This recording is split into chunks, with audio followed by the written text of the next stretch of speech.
digest. From lane to the new shining ground,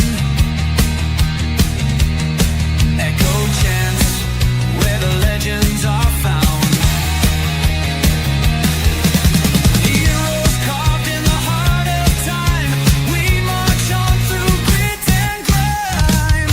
Oh Tottenham, Tottenham till I die. Raise the banner, let it fly. Through the rain, through the fire, this is my club, my only desire.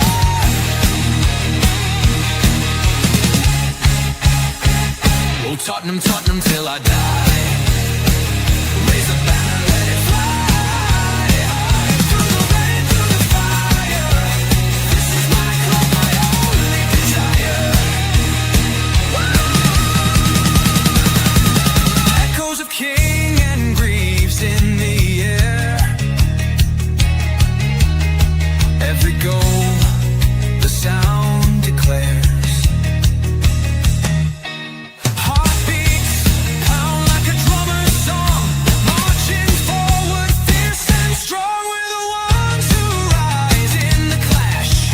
Numbers running in a white shirt dash. History burns in the roaring crowd. Every game we scream it loud. I'm Tottenham, Tottenham till I die.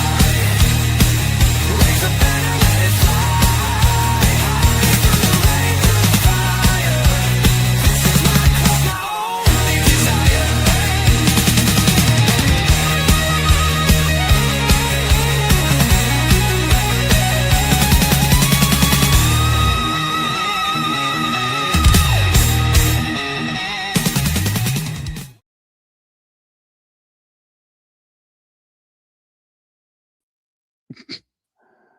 Talk about late. Look at that. Just look at that. There's our new manager.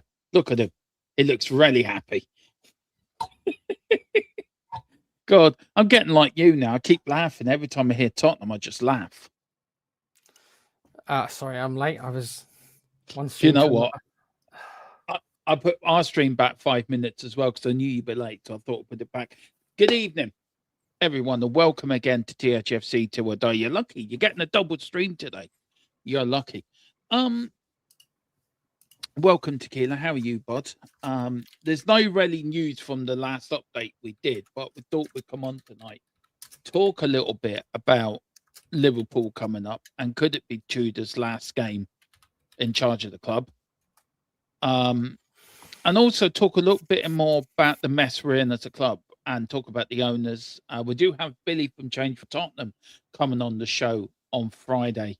And maybe just go over Igor's press conference last night and sort of try to reason in what he was talking about. Because last night, Tequila, I think he was talking utter nonsense, if I'm being honest. But I want to, somebody wrote this, right? And I found it the other day. And it's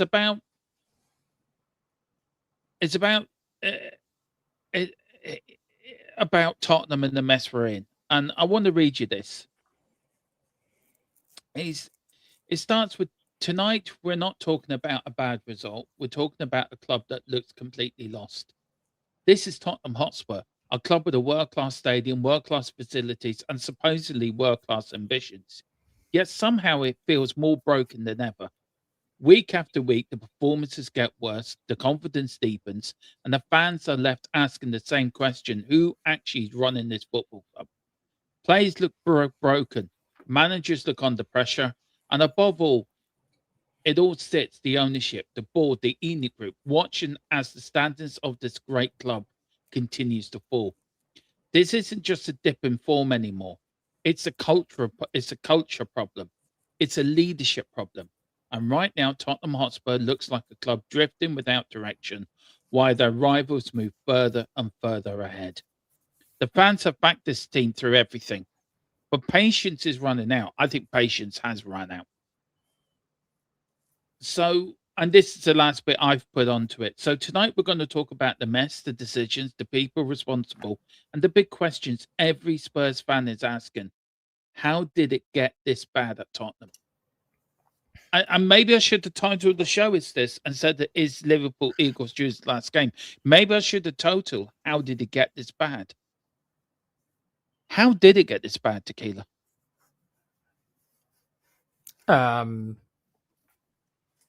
Serious neglect on the football side. Maybe not neglecting the club as a whole, because the club itself financially is in a good position. It's self-sustaining, so all that stuff is obviously okay. But as a football entity and for football only, it's been significantly neglected for a long. This goes back longer than just like 4 seasons. This goes back even longer than Poch. Yes, Poch. Yeah. Poch. I've said this before. I've called Poch the most ENIC-resistant manager we've had. That's how I phrased him. So what do I mean by that? It means that he was able to resist and play ENIC better than any manager ever has. The only other one who had any success at playing ENIC at this game was Redknapp. Pochettino, yeah. And Redknapp, yes. Yeah. So those are the only two in my mind who have been what I call ENIC-resistant managers. The fact that I'm even saying this phrase says it all. So that means they're more or less having to play a game with ENIC to try to get the best out of them, to work alongside them within their silly remit and their silly rules that Levy used to impose. And the only two managers who were able to flourish under this system out of all of them was Pochettino and Redknapp. Those are the only two who managed to flourish. They're the only two who managed to last more than a couple of seasons, because they were able to work within the ENIC system. Every other manager, be it crap ones we've had and good ones we've had, good ones at least in other clubs, have proven that they cannot work alongside ENIC/Daniel Levy. If you want to separate the two, you can. If you don't, that's fine too.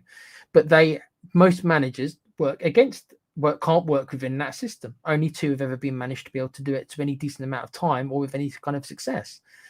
So it's been massively neglected for at least 15 years. Ever since we first got into the Champions League, I think there's been a neglect because we then played it safe. We were happy to just be there. We got our participation reward. We were happy to just be in the Champions League. Levy and ENIC's ambitions went no further. And for the first couple of years in the Champions League, we were content to just be there. And then something terrible happened, Dermo. We got to the final. Yeah, but we started wanting more. We started to want more than just turning up. Just being... And that's our right. Of course it is. Right. Yeah, we got fed up of just being in the dance. Because the Champions League was such a holy grail for us, once we achieved it, the first year it was like, wow, we're here. And then we did it a couple more times and we were waiting to push on to the next level. But Levy and ENIC never pushed us on. They were happy to just maintain us into that top 4 to top 6. Whereas we dared to want more. At least some of us fans dared to want more. And that's when we started getting a bit upset with them because they refused to push on. Every time we would qualify for the Champions League, we all naively thought this will be the year when it's different. This is going to be the year we're going to attract these great players that we've all dreamed about. Because we're in the Champions League, we're going to be one of the big boys. And majority of the time, we never pushed on. So that's what I mean by neglect. And it's just the rot's just gotten worse and worse and worse. And now the rot, as you can see, Dermo, is everywhere. It's every part of the club. There's no part that isn't rot. The roots rot is absolutely everywhere. This is why I've said for so many years that I just feel you need to burn it down because you need a complete refresh.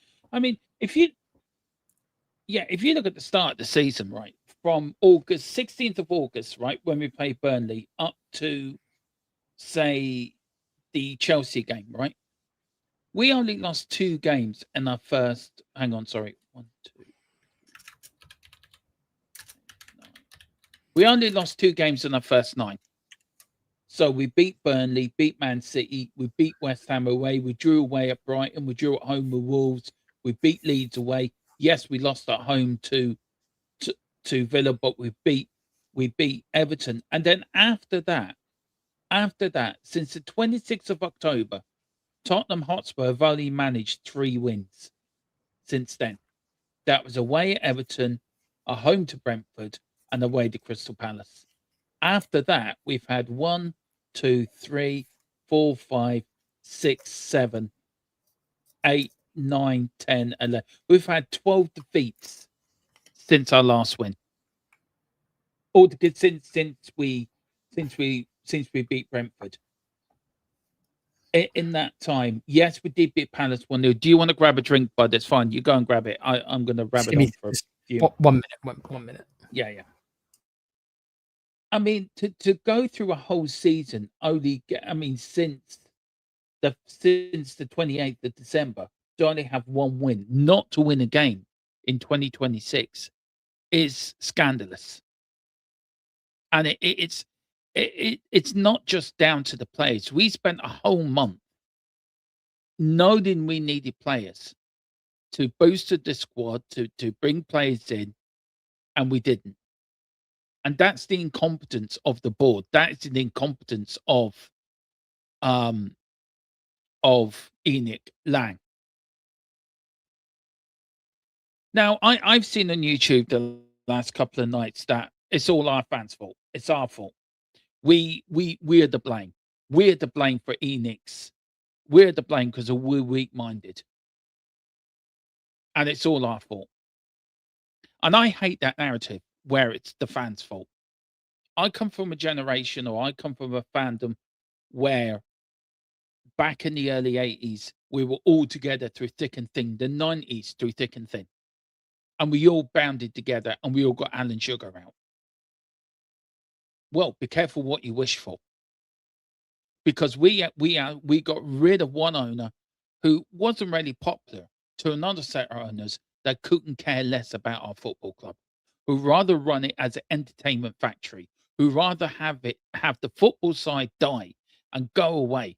If they could get rid of the football side, they would in a heartbeat, because they know what they've got. They've got a gold mine, and it's like you keep digging at that gold mine. It's like a manager with a popular singer. You keep pumping them out. You keep pumping them out. You get them on tour.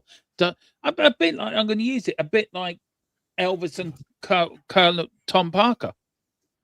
He ran that man till he was dead. He even at one point stuck his head into a bucket of ice water, just that he said whatever. And this man was ill. This man was ill. He had colon problems. He couldn't see out of his eyes because of the lights. He had a twisted colon. He had a lot more wrong than what we all know what he was doing, but there was a lot more physically wrong with him as well. And he said all that matters is that man is on the stage tonight, because he knew he was making money out of it. Enoch don't care about our football club. Enoch are killing it. So if you want to make a statement and you want to really stand up for what you believe in, then don't go to the game. Give up your season tickets. Protest. Because you're telling everyone else what to do, but you won't do it yourself. And I'm getting pissed off with us fans being blamed for this. Not everyone can get the protests. Not everyone can get to the ground. I live in Ireland. How the hell can I get to a protest every game? Tequila can't get to it because of his reasons. But we do our bit. I walk off every watch along 75 minutes. That's my protest. Tequila does his bit. We don't buy anything from the club shop.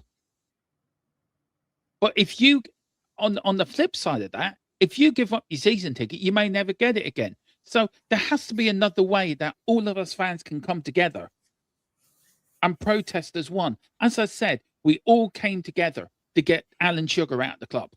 We all united as one to drive him out of the football club. But we can't do it against this lot. And I just don't know why. I don't know if people are, if there isn't the stomach for the fight, or there isn't the stomach to stand up for what is right, for what is wrong. Has football changed that people that go now, it's all just about having a day out? And I got no problem with that. I enjoy it when I go to my 1 or 2 Spurs games a year. I enjoy my day out. But I make sure that on here, I will say what I say, and to be fair to Kid, you can back me up. I have walked off 75 minutes every game, every watch along.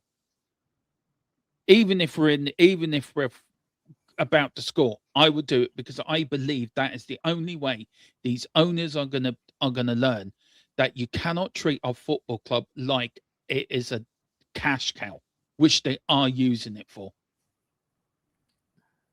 So if we have to go out and walk out for one game, the change for Tottenham say, right, we're doing the mass walkout, do it. One game, that's all we're asking. Send a message. Send a message to the board. Send a message to the world that we're not happy how our club's being run. And as I said, Enid be quite happy to kill our football club because they know they're making money everywhere else. And I'm not digging out anyone here. I'm just peed off that the fans get to blame. And I think it's a bigger picture than that. I don't think you can blame the international fans, such as yourself. And every fan's going to have different reasons. I like being called an international fan. Thanks. I like it. You know what I mean? Someone who doesn't reside in England. It's so you tried to say that because you're not in the EU, we're a foreign country. No, I just mean someone just not England. I'm joking. I'm pulling your leg, bud. I'm pulling your leg. I know people are sensitive about it.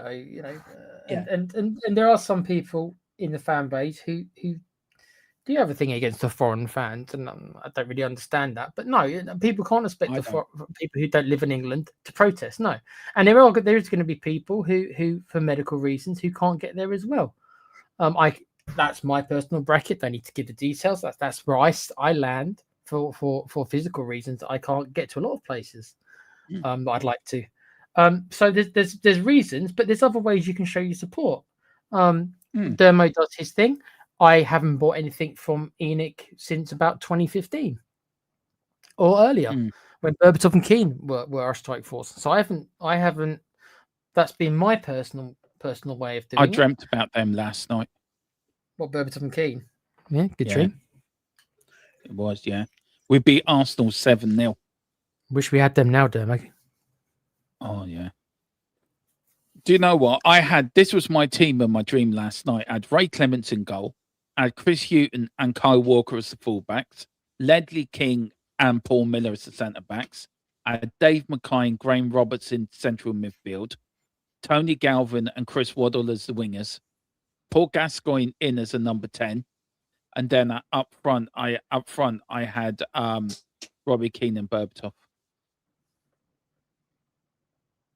No, I think I might pick 12 players, but you know what I mean. It's okay, I'll let you off. That'd be some team. If you had to pick one, actually, who would you pick, Keane or Berbatov? He had to pick one striker. Berbatov. But I would have Gareth Bale on the bench, just to answer Colin. I would have Gareth Bale on the bench.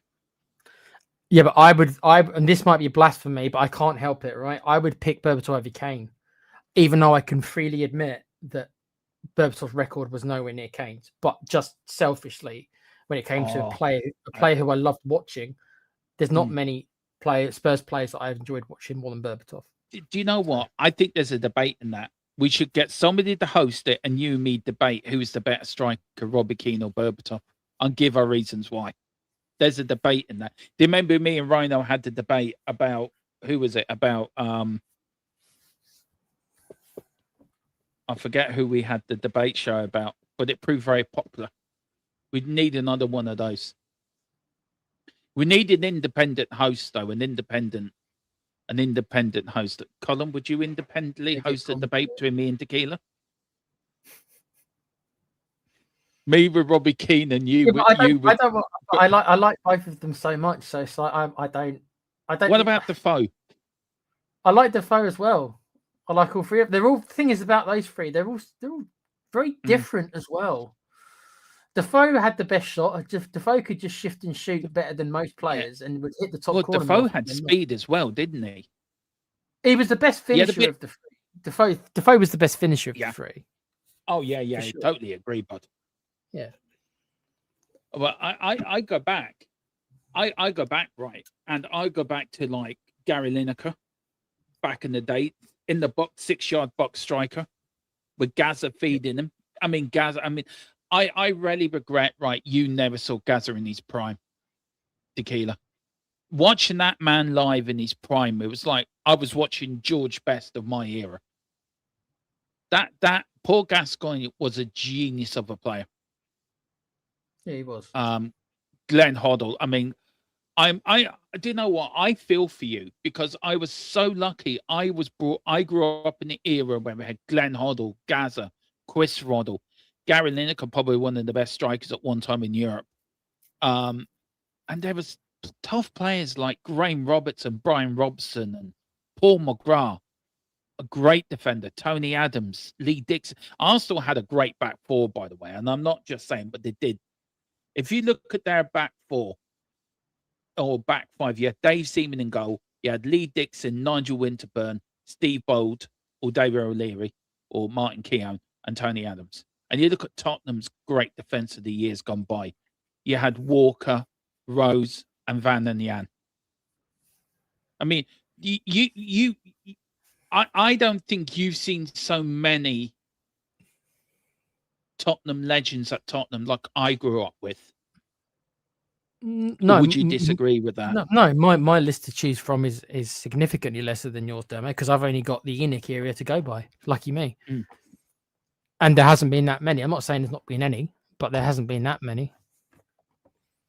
I mean, you know how much Ginola was one of the main reasons why I became a Spurs fan, was because David Ginola. And then after that, there's a bit of a gap, and then I started seeing players like Modric and Bale. I love Luka Modric. Luka Modric is nearly the complete footballer to me. The only thing Luka Modric is missing probably is shooting ability. Honestly, Dermo, I think the only thing Modric doesn't have as a footballer is shooting ability. He was never that prolific. Oh yeah, I would. Look, these are the players who are out for Saturday. Are you ready? We've got Kulu out, Bentancur out, Form a Kudus team out, out of these Doggy guys. out. Form a team out of these. Well, I think Colin did. He put in the chat. I need to get to the chat actually. He said, where is it said? I've just made a squad with your available players. It looks bleak. Please tell us what it is, Colin. Put it in the chat. So we've got he Kudo wasn't out with the the knee. quickest either. Yeah, that's fair enough. He wasn't pacey. He wasn't a pace merchant, Modric either. No. But he had a brain on him. He had a football brain in him, which was. Oh God, yes. Yeah. Do you know another one had a football brain in him? Teddy Sheringham had a great brain in him. Yes. And Colin can vouch for that because he did play for United as well. We need to do the show of our favourite players, Tequila. A list of 5 favourite players. We have to do that. But anyway, players that are out for Liverpool game. Kudo out with a knee injury. Bentancur out with a hamstring surgery. Kudus out with a thigh injury. Udogie out with a hamstring. Burford out with his ankle. Ben Davies fractured his ankle. May or may not make the World Cup. James Maddison was out with the ACL. We know Wilson Odebear's out with his ACL. Then suspended. Mickey van der Ven suspended after a red card against Crystal Palace. And doubts after clash of heads versus last night is Christian Romero and Paulino. Romero and Paulino all will have to pass tests to be eligible to play. Bring on the kids. Might as well. Yeah. Let's welcome a few people in. Big up to Adam McFarlane. Said, don't matter where we finish. Thanks, Enoch. Exactly.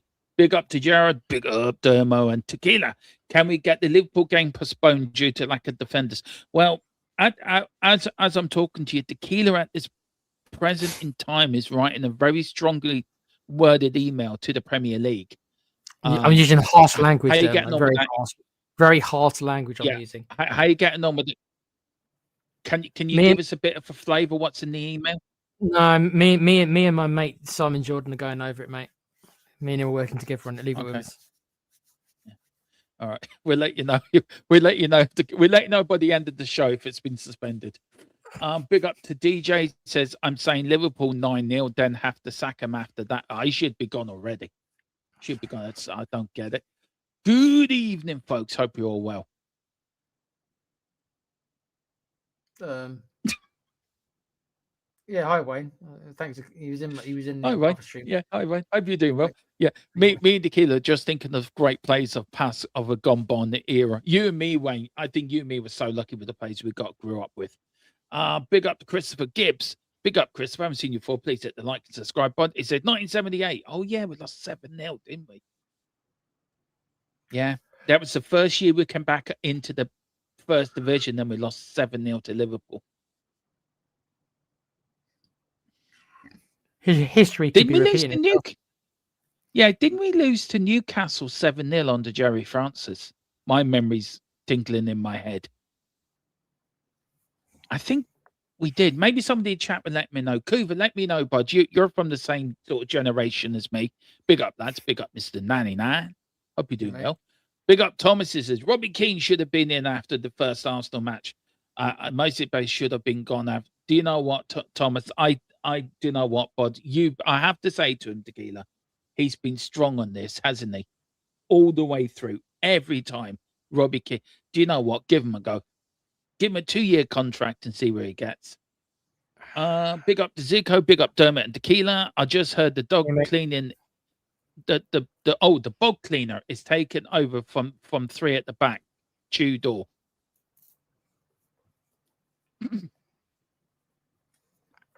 Stadium should have.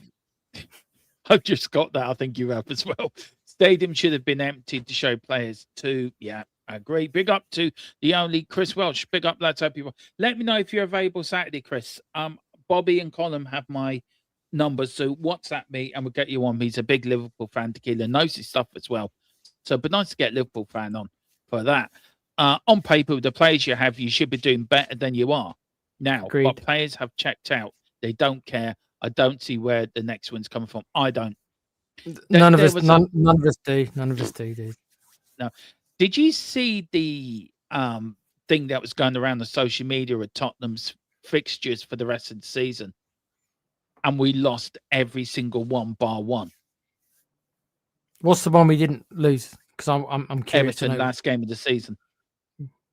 Why would you think we wouldn't lose against Everton? We're at home and they're pretty good this season. Why would that not be a loss? Yeah. Do you know we've lost 44 games in the last two? We've lost 44 games in the last 2 seasons. We're losers, damn it. Even though we won the trophy last year, but domestically we're nothing. We're the biggest loser, one of the biggest losers in the country, domestically. It says, yeah, I agree. If you get relegated, which is a massive shock, no one saw coming, then all your sponsors will ripped up. Look, I'm going to be honest, Tequila. I think we saw it coming, didn't we? We did talk about it before the start of the season. We did mention it, I think, you and me. We sort of called it, we laughed about it, didn't we? It's worst case scenario. And we sort of joked about it, thinking, and we thought that after the start of the season, that sort of laid our fears. But we did speak about it. But yeah, but I mean, the general consensus was, I remember the conversations we had. The general consensus was along the lines of, we're going to get a lot of draws this season. That's what we thought. We weren't going to score many goals because we saw what our forward line was rubbish. But we thought that we would be defensively solid. We thought that Frank would at least give us that. So I think I remember saying to you, Dermo, expect lots of draws. Expect the football not to be amazing. I was right on that part. But expect lots of draws. Expect lots of draws. But I never realised just how bad defensively that we would be this year, because we've been absolutely shocking for the majority of the year defensively. Yeah. And I think the players have checked out, bud. I think the players have checked out. And can you blame them? Yes, I can blame them. Yeah. I can. I was hoping you'd say that because they're the ones they're the ones who got us into it. They played massive parts in it. So. Yeah, it says Colin says I don't think I could be impartial because I have a soft spot. Oh, because he played for Man United as well, didn't he? I forgot about that. Oh yeah, Berbatov did, yeah. Yeah, forgot about that. Who did we get back in return? Fraser Campbell. What a legend. Fraser, oh yeah, what a great striker he was. Once again, Daniel Levy's great negotiating skills. Remember, he's a great businessman, folks. Yeah. Well, this is the team that should start the game on Sunday. Vicario, Danso, Gray, Rudu, Poro, Spence, Basuma, Sarr, Xavi, Solanke, Ritchie. That is absolutely horrible, Con. That's horrible. You're playing, so you're playing great at centre half. I guess that's better than Poro. I mean, Tudor doesn't think so. Tudor decided to put Poro as centre half, and then Gray as the right. God damn it! I can't even say it without giggling. Is he serious? Poro at centre half. But that's the. Don't forget, Romero and Palhinha could not play because of the rule that goes into bashing heads. Yeah, but he played Poro at centre half in the last game. Well, no, game. I think what you do, you have to go to a back four. But he won't know, will he? Yeah, but he won't know. I know. Do you get my argument when I say? Do you get my argument when I say, Tequila, that Man United tried this game after game with Amaron, and it never. How many times did we hear Colin complaining that 3 at the back doesn't work? It didn't work for them. Why does this manager think it's going to work for us? If Man United have proved it for a season and a bit, it didn't work for them. I don't think it's something. Get it. I don't think that that is a system that can't work, right? It's just that you need to have the right personnel. We don't have the right personnel. Do you not remember, Dermo, when we played PSG in a Super Cup and we played really well in that game, one of the best games we played all season? And why did we think we did so well? Because we played 3 at the back. And it was like, oh, maybe this is the future. And I remember saying to you right at the start of the season, we can't play 3 at the back. We do not have enough centre halves to play 3 at the back throughout the whole season. We haven't bought a centre half this season, so I remain exactly the same as I did. So we should not be playing 3 at the back. We do not have the personnel for it. Yeah, we don't. And I'm not a football expert. I don't get paid. No. Right, Tudor comes in because Tudor is a military instructor. His way or the highway. We know the type of manager. His way or the highway. We're going to do what I want, no matter what personnel I've got. This is what I'm going to do. I just think it's silly. Yeah. I think I think that's not the manager we needed, man. We needed a man to come in, see the players that he has, and then come up with something that works with the players at his disposal. Not saying this is my system and the players have to fit into that. No. We haven't got enough fit players to do that. You need to come up with a system with the players that we have to get us out of this mess, and he won't do it. He plays his stubborn system. We don't need another stubborn person. We never needed that personality, Dermo. I don't know. I don't know why we got him. Explain it. Because he was probably cheap, available, and they thought he was. Because if you looked at his record, they probably went looking at his record and thought, oh, maybe they got him from the same recycling bin to pick Colo Morani out of. Maybe it's a bit like a lucky dip. Didn't they take into account get in there? But Dermo, me and you don't run a football club, right? But if you're looking to hire somebody, right, you do take certain things into account. If surely somebody there, one of the so-called football geniuses we've got working for us, would have looked at Tudor and said he likes playing at a back 3. We don't have really enough centre halves to play as a back 3. Maybe we shouldn't be getting a manager who wants to play this system. Is there nobody who's got any insight in the Spurs to actually make sure that the manager maybe is going to play a formation for the players we've got? Is there just no insight at all? There isn't. There really isn't. I mean, look, I want to go through some of his press conference last night. Right? Comms pull it exactly there, Dermo, if I can bring that up quickly. Yeah, down the bottom. I was going to bring that up. Good point. Exactly what I meant, Com. A back 3, yeah. I just have it up there. Sorry, a back 3 system requires specialist players. Neither Spurs nor United have those backs. But the thing is, what you did, one thing that United did, what we didn't do in the summer, was you went out and splashed 250 million on 3 quality players. What did we do? We got players on loan and bought Xavi and Kudos. So please tell me who got their transfer policy right in the summer. Well, they did better than us for sure. Exactly. That, yeah. And what they've done is they brought a manager in who made things simple. Carrick has come in. He's made it simple. It's like cooking a meal, right? You're not going to make it difficult for yourself when you're cooking a roast dinner, are you? It's simple. You put the chicken in the oven, you cook your roast potatoes, you cook whatever, your vegetables, your bit of gravy, and you don't start making it complicated by adding spices and adding, you know, adding more stuff that you don't need to do. Carrots come into the United, and Colin's better at probably answering this than me. But from the outside looking in, he's came in, he said to the players, right, we're going to take things back, we're going to make it simple. What do you want? And you put square pegs in square holes, and you put round pegs in round holes. We bring in an idiot that puts square pegs in round holes and round pegs in square holes. And then if you don't do what he says, he has a go at you, tells you to drop down and do 50 press-ups like you're in the army. I mean, not even Conte was that strict, and Conte was strict enough. The dressing room, the players today, it's come out by Sky, the players today have no interest in this manager. Well, I didn't have an interest in the last manager either. The only person they had an interest in, and I'm sorry to say this, was Ange Postecoglou. And I know you don't saying it, and I understand why. Well, I don't think they particularly had that much interest in him. You can make an argument that they might have had more interest in him, but I don't think they had that much interest in him. They might have believed him a little bit, especially when it come to winning the Europa League. I can take that part on board, but I mean, when it comes to the league stuff, I mean, it wasn't that much better. I'm sorry. I know. I'm sorry. It wasn't like last season. We were shit. I'm not saying last season was better. The point I'm making is the players had some trust in that manager.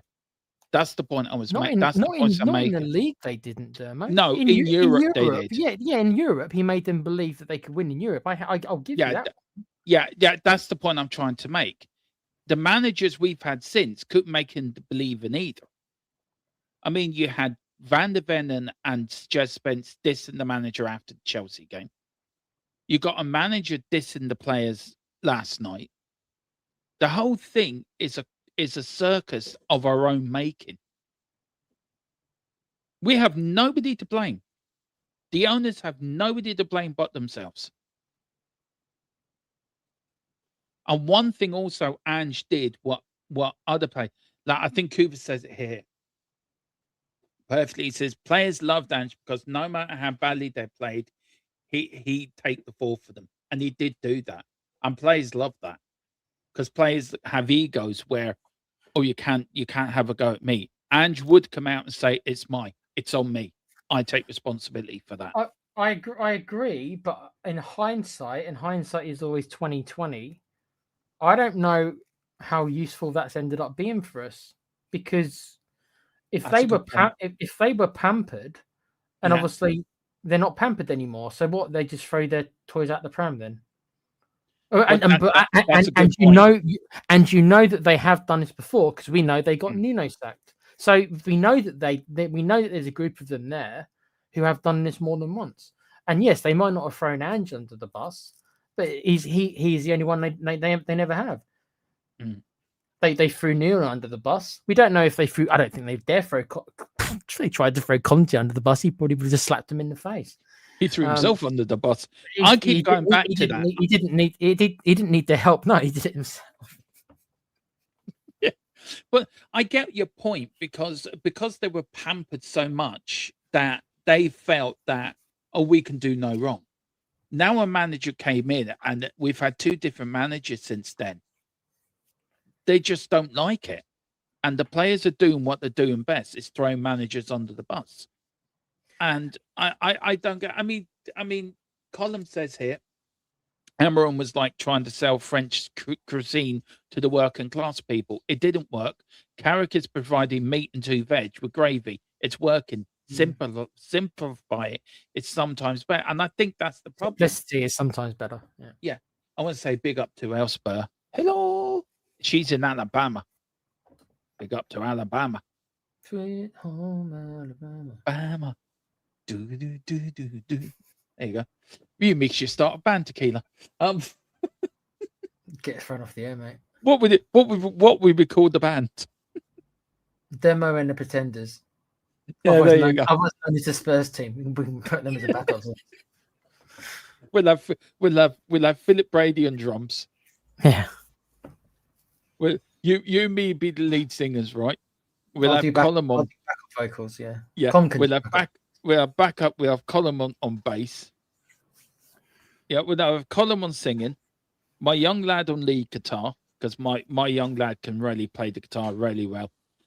So have him on lead guitar. We'll have you on bass. We'll have Philip Brady on drums. You and me backing singers. Do you know there's a hit? Well, there we go, worldwide fame. Top of the pops, here we come. This is how bad stuff's doing. We're talking about being in a band. I love it. Yeah, I know. I thought you might. I thought you might like my little bit of sense of humor over this. Look, don't get me wrong. I still hurt from defeats, and I still love we both love our football club. That's the thing. We don't love the team, but we love the football club. I know people don't get that, but I think being a Spurs fan, you do. Why don't they get it? It's pretty simple. You can be a fan of a club, but you can hate the players you've bought. Is there any players you like in this team that you think, do you know what? All said and done, I can't really blame. Is there any player in this team where you go, do you know what? I can blame him, but not as much as another player. The ones who I gravitate more are the younger players. I would cut them a lot more slack. Yeah. Because we all remember what it's like when you're 20, 21, right? You think you know what you like at that age. By the time you get 26, 27, you're generally your head meant to be you're meant to have your head on a bit more straight by then, right? Yeah. So I generally would give a pass to a lot of the 21 and under kids, right? So Archie Gray, I would give a pass to. Bergville, I would give a pass to. Generally, I leave them alone. I'm not nowhere near as harsh on them. Yeah. The so-called, and that's what I would call them, so-called pros. The ones who, the ones, Derma, who don't shut up. Yeah. You see, Archie Gray generally keeps his mouth shut. Bergville generally keeps his mouth shut. Do you notice this? They generally keep their mouth shut. Do you know what I've... won't shut up. They want to apologize every week. I don't want to hear it. No, I don't mind. I don't mind Romero coming out and giving out against the board, by the way. I was talking... Somebody was it yesterday in the pump-up, Dave asked me a question about that, and I have a love-hate relationship with Romero. And I remember Roy Keane back in the day, right? That makes me feel so old when I say back in the day. But anyway, Roy Keane back in the day, he would lead by example. But social media wasn't around so much back then, but you could go to the newspapers, right? But he would tell a player what he thought of him in training. And I think Romero should take a leaf out of Roy Keane's book, do it his way, instead of going out on Twitter or X or Snapchat or whatever and spouting a load of nonsense when he's not even putting it on the pitch. Roy Keane backed what he said. Yeah, but what he said in the dressing room, he backed it up on the pitch. Romero doesn't do that. I understand why you're choosing Romero, because Romero seems like he's the one who's closest to it. But there is levels. Significant levels, and I'm not talking about football in talent, because Roy Keane wasn't the most talented footballer, not talent-wise. He wasn't. He was. I never said he was a bad player, but he wasn't. His talent wasn't the highest I've ever seen. But when it comes to mentality, will to win, desire, determination, that's where for me he is one of the best there's been, especially in that role. But my point is that I don't think you can even compare the two. I know you've got no choice but to choose Romero, because he's our captain and he's meant to be the one who you think's the most like that. Do you know what Roy Keane would do to Romero if they were 1-on-1? What do you think that result would be, Dermo, if that was Romero and Roy Keane in down an alleyway? Who do you think wins that? Honestly, Roy Keane. He beats the hell out of him. Yeah. Graham Roberts as well. Graham Roberts, hard as nails, would beat Romero down. See, problem is these are captains, right, that led by example. Now, sometimes Romero does stand up and he does step up to the plate. And yes, you would follow him. If you were going into battle, you would be behind Romero, because some games he does. why I'm using Roy Keane as an example. Roy Keane didn't do it in some games; he did it in every game, either for United or the Republic of Ireland. He would go out and he says, "Right, I'm playing for my country today.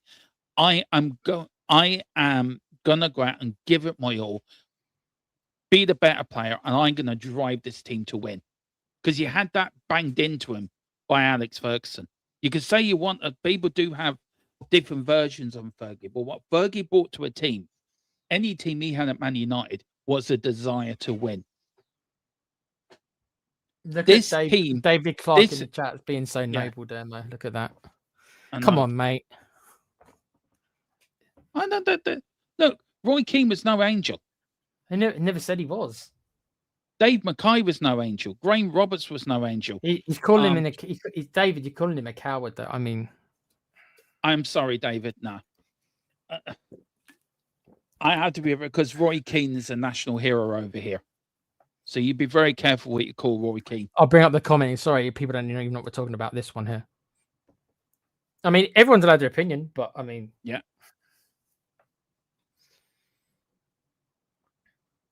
Would you say it to his face? no. Let me ask you this one, David. If Roy Keane was our captain, do you think we'd be getting relegated? No. No. I tell you why. You need to watch the film Saipan. I've watched Saipan. Thank you, Mrs. Tron. See, the boss is working. Saipan, and all he wanted was we had a chance. We had a good chance of doing well in the 2002 World Cup, and we end up going there, and it was a disaster. And he asked the question, why? We're supposed to be a professional outfit. We're not here to party. We're here to win the World Cup. That was his attitude. Standards. Okay? Standards. So, okay, you're not going to stay to my standards. I'm going home. And off he went. Now, back then, it did divide the country. Some called him a traitor. Some said, no, pardon? A lot called him a traitor back in the day. And I think over time, people are now beginning to understand why he did what he did. But one thing with Roy Keane, what today's players don't, and especially Christian Romero hasn't got, Roy Keane never switched it off. He never switched it off. You look at all the captains gone by at Tottenham, not one of them, every one of them, Gary Mabbott, Graham Roberts, Danny Blanchflower back in the 60s. You know, captains that read that armband with pride always gave their all. Christian Romero, I'm sorry. Yes, he's a World Cup winner. But you can't just switch it on and switch it off if you feel like it.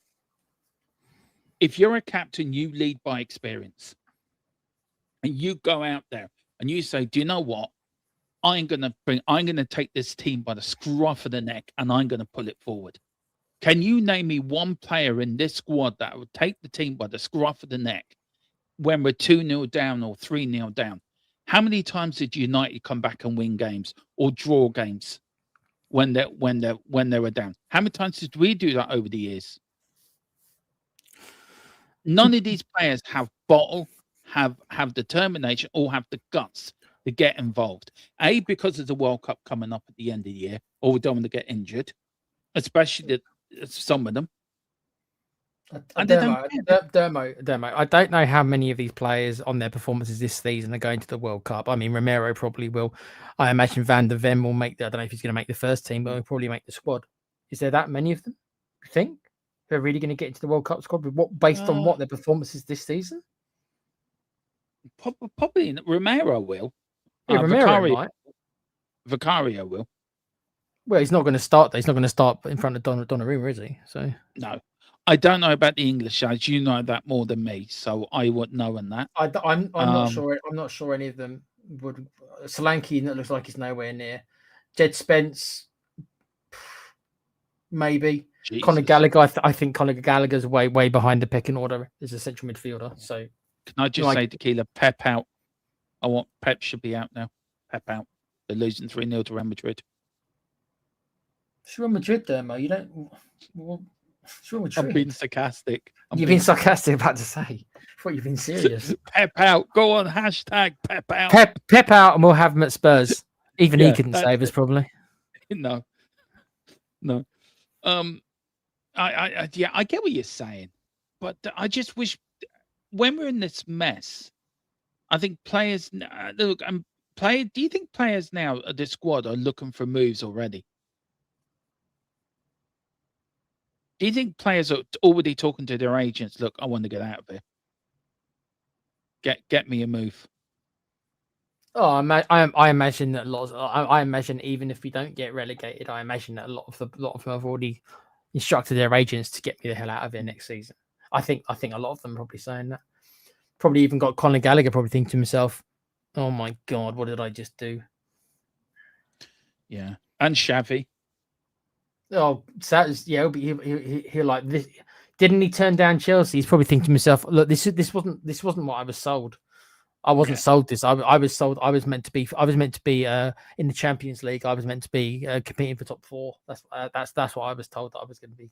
Yeah. Not getting relegated to the Championship." Well, do you want a bit of an update on Christian Romero? Because I have got an update on Romero. Okay. Because I know we've got to finish soon. Because I know you've got another stream as well. Christian Romero, future. Understand that Christian Romero could be heading towards the exit door of Tottenham Hotspur this summer. Despite signing a new contract last summer, there is now growing feeling inside the football club circles that Romero's future in North London is far from guaranteed. Several top European clubs have already made exploratory calls to assess the situation. The key points are emerging. Spurs are not actively pushing him out. However, the door could open if the right offer arrives. Romero himself is believed to be open, considering a move. The information aligns with reporting from outlets including Fabrizio Romano, suggesting the situation is one to watch closely heading into the summer window. Expect interest, particularly from clubs in Spain and Italy. Romero's aggressive defensive style is highly valued. For now, nothing advanced, but calls have been made and situation is developing. I don't think they can afford him, is my answer. 100 million? I don't know if you get that for them, but I think you'd probably be looking about the 70 to 80 mark, I would imagine. Who's going to... It's Italy. None of the Italian teams have that kind of money. Most of the teams in Spain don't have that kind of money. So it's going to be another Premiership team. Right. I don't think anyone's going to afford him. No, maybe Real Madrid, Barcelona. Maybe them. Yeah. Bayern Munich. Bayern Munich maybe could. I mean, there could be talk of Mickey van der Ven. But these are... And I've just got a list now. These are the players, right? Tottenham players would have to or likely to sell if relegated. Vicario, Porro, Romero, Udogi, Van der Ven, Gallagher, Madison, Kudos, Solanke, and Richarlison. Yeah, I mean,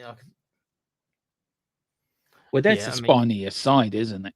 Yeah, but if we go down, then I don't think I would happily see the back of most of them. I'm sorry, I haven't got if they've showed to me that even though they might be talented players when they want to be, which is very, very rarely, they are partly responsible for getting us in this mess. So do you really want them who have done this to our club?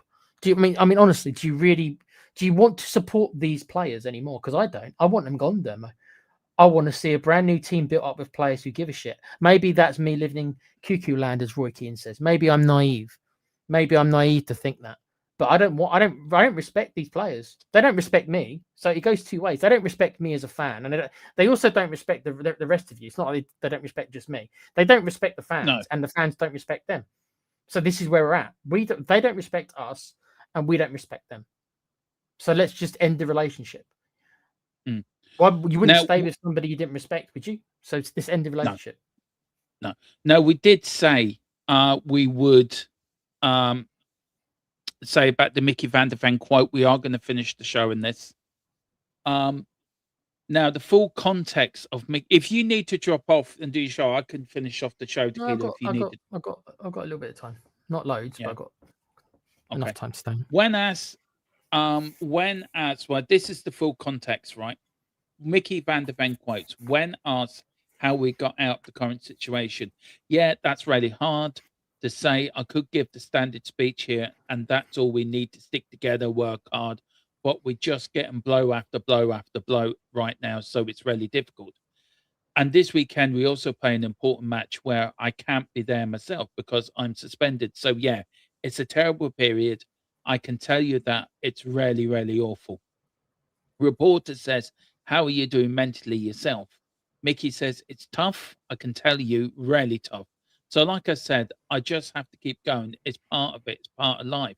And we will see what happens. So, maybe the reporter says, maybe stay off your phone for a bit. Mickey says, I'm not on my phone anymore. I'm completely done with it. Only my family and stuff. It'll be fine.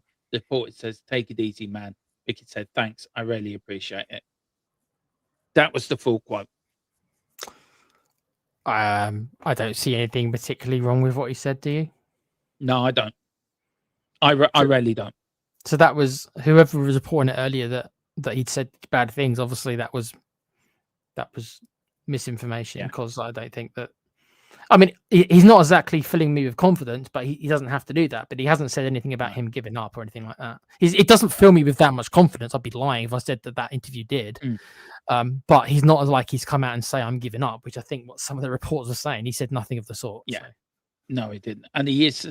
I don't know if people can let me know. Is it a 1-match or a 3-match ban from Mickey Van der Ven? I have a funny feeling it might be 3-match It's a straight ban. red, isn't it? Yeah, it was a straight red. So is that 3? I think so. Right. Column's come in with. I love Colin. Bless him last night. Do you know he sent me hotels for 2 championship clubs last night? It's trolling you already. Right. Yeah. And also I got a nice little message from Rebel saying the same thing. And do you know we got bantered on the Plymouth Argyle watch along? That's great. And earlier today, before you joined me, a QPR fan came in and welcomed us to the championship. I'm going to put a very funky spin on this, Dermo. You know what? I don't want us What? to get relegated. Right. I don't. Right. I know you don't. But if we did, Mm. it would be a very, very refreshing season. Getting to play all these teams that we rarely ever get a chance to Yeah. play. Do you know what? I don't want us to get relegated either. You know me. You and me are very much, and I think you're a little bit misunderstood on that when you say people think, oh, he wants them to get relegated. No, he doesn't. He's like me. He wants us to stay in the Premier League at all costs. Yes. But do you know what? I think it would be different. no VAR, 2 games a week. Do you know what I mean? No European football, but 2 games a week. You go into the League Cup early. Do you know what? Different. It'd be. I tell you one thing. It'd be an exciting season, wouldn't it? Well, because you'd expect us to win more than we lose, which we have. Yeah. You expect. The words I used was expected. I never said we will. Expecting. So there you go. We might actually win a league. Might win a league. We'd be favourites. When's the last time we were favourites for anything? Oh no, we were favourites to win the Europa League, and what happened? We won the Europa League. We won it. So if we're favourites to win a championship next season, then maybe we'll get, and then you'll get a parade. There'll be another parade from getting promotion. So, and the playoffs are well changing next year as well. The playoffs are going down to 8th place next year. I hope we avoid the playoffs, but yeah. No, do you know what? I know people are talking. I think you and me, look, we don't want to get relegated. We're saying that now. We both don't want to get relegated. We're not going to get. Me and Tequila have this belief we're going to stay up by the skin of our teeth. But I think, would you rightly saying that we're probably both resigned to it as well? We sort of come to terms it could happen. I still think it's between 3 teams. Yeah. But I just can't see where we're going to win another game. Yeah. I don't think Forest are amazing. I don't think West Ham are amazing. I don't think Leeds are amazing either. I think that I just don't know how we're meant to win a game. I don't know how we're meant to win a game. Do you know what? You can be serious about it, but you got to have a laugh about it as well. And I think Eamon was taking this literally, but we No, were wait, mate. We're just trying to make, as Com said, we're just making light of the situation, because if you let it get to you, it can really anger you, and it can really, and this is doing YouTube is supposed to be fun, and it isn't fun at the moment with watching Tottenham. So what me and Tequila tried to do is make it fun.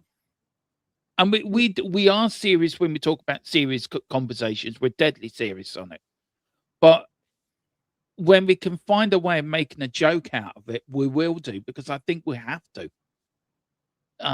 It is. I mean, last night I thought it was a privilege to watch the number 7 for Atletico Madrid last night. Honest to God, Tequila, that man was unreal. Big up the column. He says championship clubs must also follow squad cost ratio rules. This means players' wages, transfers fees, agent fees must be below a percentage of club revenue, usually around 70%. If Spurs fail championship PSR, they can face penalties, include similar to what happened to Everton, Nottingham Forest, possibly punishments, points deductions, transfer restriction, fines. Oh, God, talk about party pooper. On that bombshell, we will leave it there. Yeah, no show tomorrow, guys, because we're going to take a night off, but we're not. Well, we are, we're not, because joining us at 9 o'clock, yes, making his debut on Ireland Till We Die, is Igor. He's going to make his debut on Ireland Till We Die. He's joining me and Philip, talking everything from the old firm, League of Ireland, and really his thoughts on Ireland reaching the World Cup. So look forward to that. I promise I will not play a 5 at the back. There you go, demo. Yeah. I promise I won't. 4 at the back. Yeah. 4-2-3-1, my favourite formation. Yeah. Big up the Cougar. It says true fans have widely varied range of opinions and beliefs in what their club needs to do. I'll never buy into the idea you're not a real fan if you disagree with something. I do not agree, but totally 100%.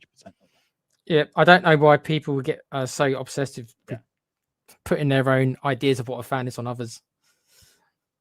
You should be telling people what to do, mate.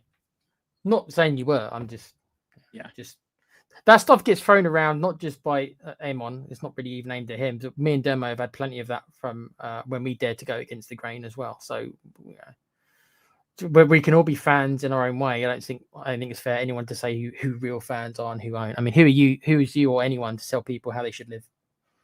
Yeah, Porro did that, and look what happened to Porro. King Porro can leave next year as well, Demo. Yeah, let him go back. Let him go to Spain. Yeah. Anyway, coming up, we haven't got any show tomorrow. Friday, we've got the Friday night show. So I think we've got Brenny joining us. I think we've got Billy joining us as well from Change for Tottenham as well. See what's happening. Saturday, we've got the build up. I think Chris from Liverpool Fans going to join us. And then Sunday, we've got the watch along. We've got the After the Whistle show. And then on Monday, we've got player ratings. And then all the build up then to the Atletico Madrid, which I think, if I'm right in saying, is next Wednesday. Can we just take that one off? I mean, no, we can't. No, we can't. Can we just play Liverpool? Can we just play the kids then? Yeah, we've got Liverpool on Sunday. We've got Atletico Madrid on Wednesday. Next Sunday is the big one, Tequila. It's the Nottingham Forest game. That is a real 6-pointer, and that's at home. That's the one we've got to win. Mate, Tudor needs to go by then. I don't think he will, but he does. I think that if we don't make the change by that Forest game, I think we might relegate ourselves, because that might be our only chance. It's because that is a 6-pointer. That might be our only chance to get out of this Demo. And then that's the last game before the international break, and then we're back on the 12th of April with Sunderland, Brighton, Sunderland away, Brighton at home, Wolves away, Villa away, Leeds at home, Chelsea away, and then Everton at home. On that bombshell, join Tequila over in the play pouch. He's going to kill zombies. That'd be good fun. On that bombshell, Igor, say goodbye, Igor. It's a to be mate. Was that Transylvanian Igor? That's what I think of when I think of Igor. Yeah. Yeah. Good night, Igor. Good night.